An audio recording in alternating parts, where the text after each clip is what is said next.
ওইসব বাতলে মেরে লাভ নেই। ভয়ঙ্কর উত্তেজিত। কার উপর চটলেন কাঞ্চন? কমেডি চরিত্রে বেশিরভাগ দেখা গিয়েছে কাঞ্চন মল্লিককে। মানুষকে হাসিয়ে আনন্দ দিয়েছে প্রতি মুহূর্তে। এবার সেই কাঞ্চনই গেলেন মারাত্মক রেগে। করলেন চাঁচাচোলা ভাষায় আক্রমণও। এতদিন ধরে তার স্ত্রী শ্রীময়ী চট্টরাজের সম্পর্কে যে আলোচনা হয়েছে তারই সপাটে জবাব দিলেন তিনি।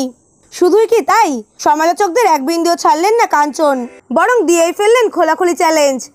এক সাক্ষাৎকারে উত্তেজিত গলায় তাকে বলতে শোনা যায়, কেন অসমবয়সী, কেন এই বা কেন ওই, আমার সম্পর্ক নিয়ে এত কাটাছেড়া করার কোনো দরকার নেই। আপনারা আমার কেউ নন। এবং এই অপারেশনটা না করে পাশের বাড়ি বা নিজের বাড়ি, যেখানে ছেলেমেয়েরা দূর দূর করে বাবা মাকে তাড়িয়ে দিচ্ছে, যান গিয়ে ক্ষমতা থাকলে সেটা আটকান। এখানেই থামেননি তিনি। এছাড়াও কাঞ্চন যোগ করেছেন, বড় বড় বাতলা মেরে লাভ নেই। আমার সম্পর্ক নিয়ে আপনি ভাবলেও আমার কিছু না, না ভাবলেও আমার কিছু না।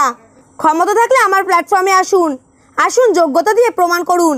1000 ওয়াট আলোর সামনে মেকআপ করে ডায়লগ বলুন, দেখেই কত বড় শাহরুখ খান আপনি।